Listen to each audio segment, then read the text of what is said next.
guys? We're going to be learning about some enzyme inhibition today. So, what we got on the table, we got some background information, very important. I can't really go too much into it given the time, but we got to know K1, K2, K minus 1. We're going to look at the equation later, but you think of it like the acid dissociation constant.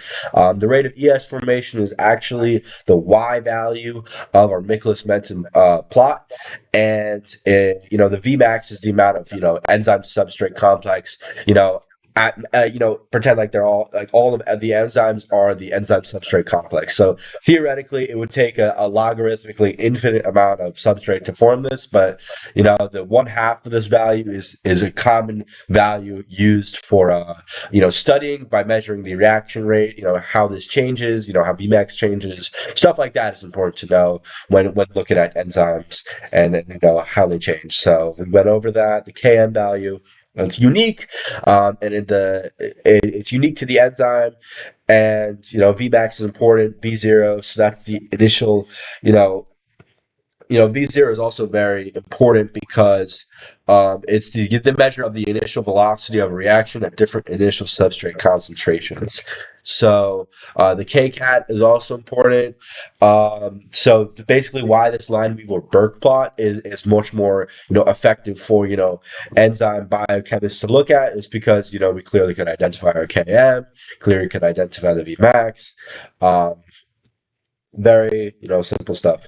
So competitive inhibition, it resembles the substrate. It also binds to the free enzyme, so that's our E. So it reduces the amount of E in the solution, so it turns E into EI. It does not cause enzyme catalysis.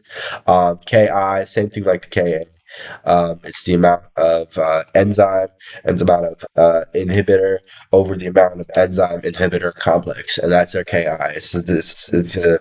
It's a constant.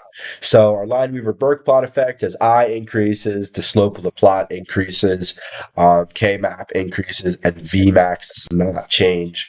Kmap increases because the amount of E is reduced.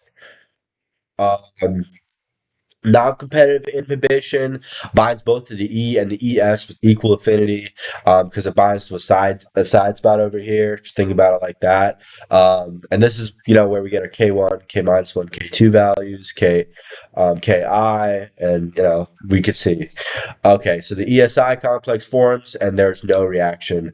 And the effect on the Lineweaver-Burke plot when there is a non-competitive inhibition present is that the Km doesn't change because the E and the EX are also changing proportionally, so that's not going to change our Km value, but since it decreases the ES value, the amount of total ES that is theoretically binding to our substrate at any given time, it's also going to decrease, so that's going to increase the slope of this plot as well, which is also important to remember by seeing the Y our B in the equation, Y equals mx plus B, our Y-intercept would be increasing with the amount of non-competitive inhibition present.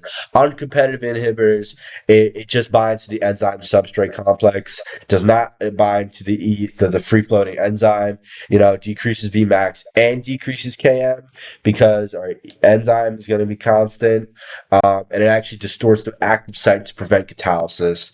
So thank you. We got a little image of how enzymes work. So, and what if there's an uncompetitive inhibitor? So, thank you very much.